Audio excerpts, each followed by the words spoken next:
ചേട്ടാ നമസ്കാരം. നമസ്കാരം. ചേട്ടാ, 14 നഗരങ്ങൾ, അവിടെ മൊത്തത്തിൽ 76 ആക്രമണങ്ങൾ, 350-ലധികം പട്ടാളക്കാരെ വധിച്ചു. പോരാത്തതിന് വലിയ രീതിയിലുള്ള നഗരങ്ങളെല്ലാം പിടിച്ചെടുക്കുകയും ചെയ്തു. ഇത് പറയുന്ന കേൾക്കുമ്പോൾ നമ്മൾ വിചാരിക്കും റഷ്യ യുക്രൈൻ യുദ്ധമായിരിക്കും. അങ്ങനെയൊന്നുമല്ല. ഇത് ബലൂചിസ്ഥാന്റെ ഓപ്പറേഷൻ ഹെറോഫ് 2 ആണ് എന്നുള്ളതാണ് നമുക്ക് ലഭിക്കുന്ന റിപ്പോർട്ട്. ഈ ഓപ്പറേഷൻ ഹെറോഫ് 2 നേരത്തെ 1 വന്നു കഴിഞ്ഞു. ആ 1 വന്നപ്പോൾ പാകിസ്ഥാൻ ശക്തമായിട്ട് തിരിച്ചടിച്ചു. അപ്പോഴാണ് ഓപ്പറേഷൻ ഹെറോഫ് 2 ഇറക്കിയത്. ഇവരുടെ കയ്യിലുള്ള മോസ്റ്റ് മോഡേൺ ആയുധങ്ങളൊക്കെ ഇവർ പുറത്തിറക്കിയപ്പോൾ പാകിസ്ഥാൻ ഞെട്ടിപ്പോയി. അത് കഴിഞ്ഞിട്ടാണ് ഇവരുടെ പ്രതിരോധ മന്ത്രിയായിട്ടുള്ള ഖജ ആസിഫ് പാർലമെന്റിൽ പറഞ്ഞത്, ഞങ്ങൾ പിടിച്ചു നിൽക്കാൻ സാധിക്കുന്നില്ല ഞങ്ങൾക്ക് എന്ന് പറഞ്ഞത്. അതിനുശേഷമാണ് തുർക്കിയിൽ പോയി ഇവരുടെ പട്ടാളത്തിലെ ജനറൽ അയാള് അൽ ഖ്വയ്ദയുമായിട്ട് ചർച്ച നടത്തിയത്. നിങ്ങൾ ഇങ്ങോട്ടേക്ക് വരണം എന്ന് പറഞ്ഞ് ചർച്ച നടത്തിയത്. ഒന്നും നടക്കുന്നില്ല, എല്ലാം ചീറ്റിപ്പോയി. ഇപ്പോ ലഭിക്കുന്ന റിപ്പോർട്ടുകൾ എന്ന് പറയുന്നത്, ഈ ബലൂചിസ്ഥാന്റെ ഈ ആക്രമണം പാകിസ്ഥാനിൽ ഉച്ചസ്ഥായിയിൽ എത്തിയിരിക്കുമ്പോൾ അവിടെ ജെയ്ഷെ മുഹമ്മദ് വലിയ രീതിയിലുള്ള ഭീതിയിലാണ് എന്നുള്ള റിപ്പോർട്ടാണ് ലഭിക്കുന്നത്.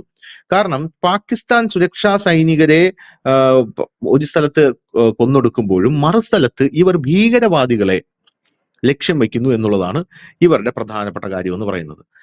കഴിഞ്ഞ ദിവസം മിർ ബലൂച്ച് അദ്ദേഹത്തിന്റെ എക്സ് പ്ലാറ്റ്ഫോമിൽ ട്വീറ്റ് ചെയ്ത ഒരു മുദ്രാവാക്യമുണ്ട്. ഇതാണ് ഇനി ഞങ്ങളുടെ സ്ലോഗൻ എന്നാണ് ആ മുദ്രാവാക്യം ട്വീറ്റ് ചെയ്തിട്ട് അദ്ദേഹം പറഞ്ഞത്. ആ സ്ലോഗൻ അദ്ദേഹം പറയുന്നത് ഹിന്ദിയിലാണ്. അദ്ദേഹം പറയുന്നത് പാകിസ്ഥാൻ ഹമാര ദുഷ്മൻ ഹേ, അതായത് പാകിസ്ഥാൻ ഞങ്ങളുടെ ശത്രുവാണ്, ബലൂചിസ്ഥാനികൾ ഷേറാണ്, ബലൂചിസ്ഥാനികൾ സിംഹക്കുട്ടികളാണ്, ഹിന്ദുസ്ഥാൻ അതായത് നമ്മുടെ ഇന്ത്യ നമ്മുടെ മിത്രമാണ്. ഈ 3 വരിയാണുള്ളത്. അതായത് പാകിസ്ഥാൻ നമ്മുടെ ശത്രുവാണ്, നമ്മൾ സിംഹക്കുട്ടികളാണ്, ഹിന്ദുസ്ഥാൻ നമ്മുടെ മിത്രങ്ങളാണ്. ഈ 3 കാര്യങ്ങളാണ് ട്വീറ്റ്. അപ്പോൾ ഇതിനു ശേഷം വരുന്ന വാർത്ത, ഈ ട്വീറ്റ് ഞാൻ പറഞ്ഞു എന്നേ ഉള്ളൂ, ആക്സിഡന്റലി പറഞ്ഞു എന്നേ ഉള്ളൂ. അപ്പോൾ വാർത്തകൾ പുറത്തു വരുമ്പോൾ ഈ ജെയ്ഷെ മുഹമ്മദിന്റെ താവളങ്ങൾ വലിയ രീതിയിൽ ഇവർ ലക്ഷ്യമിടുന്നുവെന്നും ജെയ്ഷെ മുഹമ്മദിനെ അവിടെ ഭീകരവാദികൾ ഒരുപാട് പേര് മരിക്കുന്നു എന്നുള്ള റിപ്പോർട്ടുകളാണ് പുറത്തു വരുന്നത്. അപ്പോ യഥാർത്ഥത്തിൽ പാകിസ്ഥാന്റെ ഒരു നട്ടല് എന്ന് പറയുന്നത് ഈ ഭീകരവാദികളാണ്, പാകിസ്ഥാൻ സർക്കാരിന്റെ. കാരണം തീവ്രവാദം എക്സ്പോർട്ട് ചെയ്തും ഇമ്പോർട്ട് ചെയ്തും ജീവിക്കുന്ന ഒരു രാജ്യമാണ്. ആ തീവ്രവാദത്തിനെ ഒരു ഭാഗത്ത് നിന്ന് തുടച്ചു നീക്കാനുള്ള സകല ശ്രമങ്ങളും ഇപ്പോൾ ആരൊക്കെയോ ചേർന്ന് നടത്തുന്നു. ബലൂചിസ്ഥാനാണ് അതിന് ചുക്കാൻ പിടിക്കുന്നത്. പക്ഷെ ഇതിന്റെ പിന്നിൽ ആരാണെന്ന് നമുക്കറിയില്ല. ഖ്വാജ ആസിഫ് കഴിഞ്ഞ ദിവസം എന്ന് പറയുന്നു, ഇസ്ലാമാബാദിൽ ഉണ്ടായ സ്ഫോടനം, ഷിയ മുസ്ലിങ്ങളുടെ പള്ളിയിലാണ് ഈ സ്ഫോടനം ഉണ്ടായത്. ആ സ്ഫോടനത്തിന് പിന്നിൽ ഇന്ത്യയാണെന്ന് പറയുന്നു. പോരാത്തതിന് ഇവിടെ ISISന്റെ ഹൈഡ് ഔട്ട് പെഷാവാറിലെ അവിടെ അജ്ഞാതൻ കയറുന്നു, 11 ISIS ഭീകരരെ വധിച്ചു കളയുന്നു, ISIS കമാൻഡറെ ഓടിക്കളയുന്നു. ഇങ്ങനെയുള്ള റിപ്പോർട്ടുകൾ പാകിസ്ഥാനിൽ നിന്ന് നിരന്തരം വരുന്നു. സത്യം പറഞ്ഞാൽ ഒരു ദുരന്തർ സിനിമ പോലെയാണ് ഇപ്പോൾ പാകിസ്ഥാൻ ഓടിക്കൊണ്ടിരിക്കുന്നത്. ആ പാകിസ്ഥാനിൽ ഇപ്പോ ഈ ജെയ്ഷെ മുഹമ്മദ് ഭീകർ മരിച്ചു വീഴുന്നു എന്ന് പറയുമ്പോൾ ഏറ്റവും കൂടുതൽ ചങ്കിടിക്കുന്നത് പാകിസ്ഥാൻ സർക്കാരിനാണ് എന്നുള്ളതാണ്. എന്താണ് അവിടെ യഥാർത്ഥത്തിൽ സംഭവിക്കുന്നത് ബ്രീഫായിട്ട്? പാകിസ്ഥാനിലെ ഒരു സൈനിക വിദഗ്ധ ആയിഷ സിദ്ദിഖ് അവർ പറയുന്ന ഒരു പ്രധാനപ്പെട്ട കാര്യമുണ്ട്. ബലൂചിസ്ഥാൻ എന്ന് പറയുന്ന ഒരു പ്രദേശം പാകിസ്ഥാൻ സൈന്യത്തെ സംബന്ധിച്ച് അന്യമായ ഒരു പ്രദേശമാണ്. കാരണം ഇനി അവിടെ പാകിസ്ഥാൻ സൈന്യത്തിന് വലിയ റോളൊന്നുമില്ല. പാകിസ്ഥാൻ സൈന്യത്തിന് പുറത്തിറങ്ങാൻ കഴിയാത്ത ഒരു സാഹചര്യമാണ് ബലൂചിസ്ഥാനിൽ ഉടനീളം നിലനിൽക്കുന്നത് എന്ന് അവർ പറയുന്നു. ഇതിനോട് ഒപ്പം തന്നെയാണ് അവിടെ നിന്ന് വരുന്ന മറ്റൊരു വാർത്ത വരുന്നത്, ഈ ജെയ്ഷെ മുഹമ്മദിന്റെ ഭീകരരെ കൊന്നൊടുക്കുന്നു ബലൂചിസ്ഥാനികൾ. അവരെയും പാകിസ്ഥാൻ സിവിലിയന്മാർ ഈ പറയുന്ന ഭീകരന്മാരുടെ കൂട്ടത്തിലാണ് പെടുത്തുന്നത്. ശരിക്കും ഈ ജെയ്ഷെ മുഹമ്മദിന്റെ ഡെത്ത് സ്ക്വാഡിനെ പാക് സൈന്യം അവരുടെ പ്രൊട്ടക്ഷന് വേണ്ടി, അതായത് പാക് സൈന്യത്തിന്റെ പ്രൊട്ടക്ഷന് വേണ്ടിയിട്ട് ബലൂചിസ്ഥാനിലേക്ക് ഇറക്കി വിടുകയാണ്. അവർ ബലൂചിസ്ഥാനിൽ സാധാരണക്കാരെ പോലെ അവരുടെ ഇടയിൽ സഞ്ചരിക്കുകയും ചാരവൃത്തി ചെയ്യുകയും പാക് സൈന്യത്തിന് വേണ്ട സഹായങ്ങൾ ചെയ്യുകയും ഇടയ്ക്കൊക്കെ ഈ ബലൂചിസ്ഥാനികളെ ഒറ്റയ്ക്കും പെട്ടയ്ക്കും കിട്ടുമ്പോൾ ആക്രമിക്കുകയും ഒക്കെ ചെയ്യുന്ന ജെയ്ഷെ മുഹമ്മദാണ്.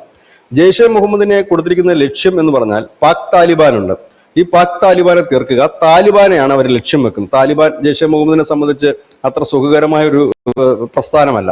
അപ്പൊ അവരെ തീർക്കുക എന്ന് വെച്ചിട്ടാണ് ഈ ബലൂചിസ്ഥാനിൽ ഇറങ്ങി ഈ പാക് താലിബാനെ അവർ ആക്രമിക്കുന്നത്. ഇത് തിരിച്ചറിഞ്ഞുകൊണ്ട് ബലൂചിസ്ഥാനികൾ ഇപ്പോൾ ലക്ഷ്യം വെക്കുന്നത് ഈ ജെയ്ഷെ മുഹമ്മദിന്റെ ഭീകരരെയാണ്. ഇവിടെ പാകിസ്ഥാൻ നേരിടുന്ന ഒരു വലിയ പ്രതിസന്ധിയുണ്ട്.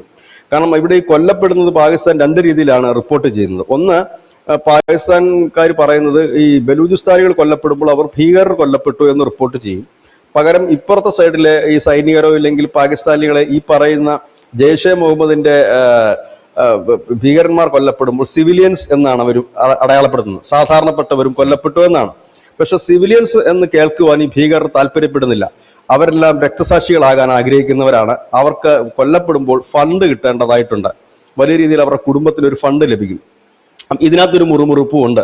ചുരുക്കി പറഞ്ഞു കഴിഞ്ഞാൽ ബലൂചിസ്ഥാൻ മേഖലയിൽ പാക് സൈന്യം വലുതായിട്ട് ഇടപെടുന്ന ഇല്ല എന്ന് തന്നെ പറയേണ്ടി വരും. ഇനി അവർക്ക് അവിടെ ബോംബിങ്, വ്യോമാക്രമണം മറ്റോ നടത്താനുള്ള സാധ്യതയുള്ള മാത്രമാണ് ഇപ്പോൾ നിലനിൽക്കുന്നത്. അത് ഒരുപക്ഷെ സംഭവിക്കും എന്നുള്ളത് പറയുന്നു. ഇതിനിടയ്ക്ക് താലിബാൻ ഒരു മുന്നറിയിപ്പ് കൊടുത്തിട്ടുണ്ട്. അഫ്ഗാനിസ്ഥാനിലെ താലിബാൻ പറയുന്നത് അതിർത്തിയുടെ അടുത്ത് വരികയോ അതിർത്തി കടക്കുകയോ ചെയ്താൽ ഞങ്ങൾ അത് വളരെ മോശമായി തന്നെ നിങ്ങളെ പ്രതികരിക്കുമെന്ന് പറയുന്നത്. കാരണം ഈ ഇത്തരം സംഘടനകളെല്ലാം തന്നെ ബലൂചിസ്ഥാന്റെ ആയാലും തെഹ്രിക്കെ താലിബാന്റെ ആയാലും ഒക്കെ അവരുടെ പ്രധാന കേന്ദ്രങ്ങളെല്ലാം അഫ്ഗാൻ അതിർത്തിയോട് ചേർന്നാണ് നിൽക്കുന്നത്. അപ്പൊ ഇവിടേക്ക് ഏതെങ്കിലും രീതിയിലൊരു വ്യോമാക്രമണത്തിന് പാകിസ്ഥാൻ മുതിർന്നാൽ അത് ചിലപ്പോൾ ഒരുപക്ഷെ യുദ്ധമായി തന്നെ തീരാനും സാധ്യതയുണ്ട്. ഇങ്ങനെ ഇരിക്കുമ്പോഴാണ് സമയ വാർത്ത, നമ്മൾ കഴിഞ്ഞ ദിവസം ഒരു 11 ISIS ഭീകരർ കൊല്ലപ്പെട്ട വാർത്ത കൊടുത്തു. അതെല്ലാം വിദേശികളായിരുന്നു. എങ്കിൽ ഇപ്പൊ നമുക്ക് അവിടുന്ന് വരുന്ന ബലൂചിസ്ഥാനിൽ നിന്ന് വരുന്ന വാർത്ത ജെയ്ഷെ മുഹമ്മദിന്റെ ഭീകരന്മാരെ കൊന്നൊടുക്കുകയാണ് പാകിസ്ഥാൻ എന്നുള്ള ഈ ബലൂചിസ്ഥാൻ എന്നുള്ള വാർത്തയാണ് പുറത്തു വരുന്നത്. കാരണം ബലൂജികളെ സംബന്ധിച്ച് ഇവരെ പെട്ടെന്ന് തിരിച്ചറിയ പ്രയാസകരമാണ്. കാരണം ഈ ജെയ്ഷെ മുഹമ്മദിന്റെ കാരണം തോക്ക് എല്ലാവരുടെ കയ്യിലുമുണ്ട്. ബലൂചിസ്ഥാൻ ലിബറേഷൻ ആർമിയുടെ കയ്യിലുണ്ട്, ഖൈബർ പഖ്തൂൺ മേഖലയിലുണ്ട്, തെഹ്രിക്കെ താലിബാന്റെ കയ്യിലുണ്ട്, എല്ലാവരുടെയും കയ്യിലുണ്ട്. പിന്നെ ഇവരുടെ വേഷവിധാനങ്ങളും ഒന്നാണ്, സംസാര രീതികളും ഒക്കെ ഒന്ന് തന്നെ. അപ്പൊ ഇവരുടെ ഇടയിൽ പ്രവർത്തിക്കുന്നു, ചാരവൃത്തി ചെയ്യുന്നു. അതായത് ഈ ബലൂചിസ്ഥാൻ ലിബറേഷൻ ആർമിയുടെ മൂവ്മെന്റുകൾ ചോർത്തി കൊടുക്കുന്നു. ഒപ്പം തന്നെ ഈ പാക് സൈന്യത്തിന് കടന്നു വരാനുള്ള ഒരു വഴി ശരിയാക്കി കൊടുക്കുന്നു. ഇതെല്ലാം ജെയ്ഷെ മുഹമ്മദാണ് ചെയ്യുന്നത് അവിടെ. അതുകൊണ്ട് തന്നെയാണ് ജെയ്ഷെ മുഹമ്മദിനെതിരെയാണ് അവർ ഇപ്പോൾ ആക്രമണം നടത്തിയിരിക്കുന്നത്. ഖൈബർ പഖ്തൂൺ മേഖലയിലായിരുന്നു നമ്മൾ കഴിഞ്ഞ ദിവസം റിപ്പോർട്ട് ചെയ്ത ISIS ഭീകരർ കൊല്ലപ്പെട്ടത്. അതായത് ഖൈബർ പഖ്തൂൺ മേഖലയിൽ തെഹ്രിക്കെ താലിബാനും ഇല്ലെങ്കിൽ മറ്റാരെങ്കിലും അജ്ഞാതരോ ചേർന്നിട്ട് അവിടെ ഈ ISIS ഭീകരരെ കൊന്നൊടുക്കുമ്പോൾ ഇവിടെ ബലൂചിസ്ഥാനിൽ ജെയ്ഷെ മുഹമ്മദ് ഭീകരരെ കൊന്നൊടുക്കുകയാണ്. അതായത് പാകിസ്ഥാൻ ഒരു കാലത്ത് വളർത്തി വിട്ടവരെല്ലാം തന്നെ അങ്ങോട്ടും ഇങ്ങോട്ടും തമ്മിൽ തല്ലുന്ന ഒരു കാഴ്ച, ഭീകരന്മാരാൽ കൊല്ലപ്പെടുന്ന ഒരു കാഴ്ച, ഇതാണ് ഇപ്പോൾ നമുക്ക് അവിടെ കാണാൻ കഴിയും. നമ്മുടെ പൊതുവെ ഒരു ആളുകളുടെ ഒരു ധാരണ, പലർക്കും ഒരു തെറ്റിദ്ധാരണയുണ്ട്, ഈ ഭീകര സംഘടനകളെല്ലാം ഒന്നാണെന്നും അവരുടെ ലക്ഷ്യങ്ങൾ അവർക്കിടയിൽ തന്നെ വലിയ രീതിയിലുള്ള ഗ്രൂപ്പുകളുണ്ട്, വലിയ രീതിയിലുള്ള ആശയവൈരുദ്ധ്യമുണ്ട്, വലിയ രീതിയിലുള്ള ശത്രുതയുണ്ട്. ഇപ്പൊ നിലവിൽ ഇന്ത്യക്കെതിരെ പോരാടാൻ നിൽക്കുന്നത് ജെയ്ഷെ മുഹമ്മദും ലഷ്കർ എ തൊയ്ബയുമാണ്. ഒപ്പം തന്നെ ഹമാസിന്റെ ഒരു പിന്തുണ അവർക്ക് ലഭിക്കുന്നുണ്ട്. മറുഭാഗത്ത് ISIS എന്ന് പറഞ്ഞൊരു ഭീകര സംഘടനയുണ്ട്. ഈ ISIS എന്ന് പറയുമ്പോൾ ലോകം മുഴുവൻ വ്യാപിച്ചിരിക്കുന്ന വിവിധ തരത്തിലുള്ള ISISന്റെ ഗ്രൂപ്പുകളും ബ്രാഞ്ചുകളും. അപ്പൊ അഫ്ഗാനിലുള്ളത് ISIS ഖൊറൈസൻ എന്ന് പറയുന്ന ഒരു ഗ്രൂപ്പാണ്. ആ ഗ്രൂപ്പാണ് ഇപ്പോൾ പാകിസ്ഥാനിൽ എത്തിയിരിക്കുന്നത്. അപ്പൊ ഇങ്ങനെ അനവധി ഗ്രൂപ്പുകളുണ്ട്. എല്ലാവരുടെയും ലക്ഷ്യം പവർ പിടിച്ചെടുക്കുക എന്നുള്ളത് തന്നെയാണ്.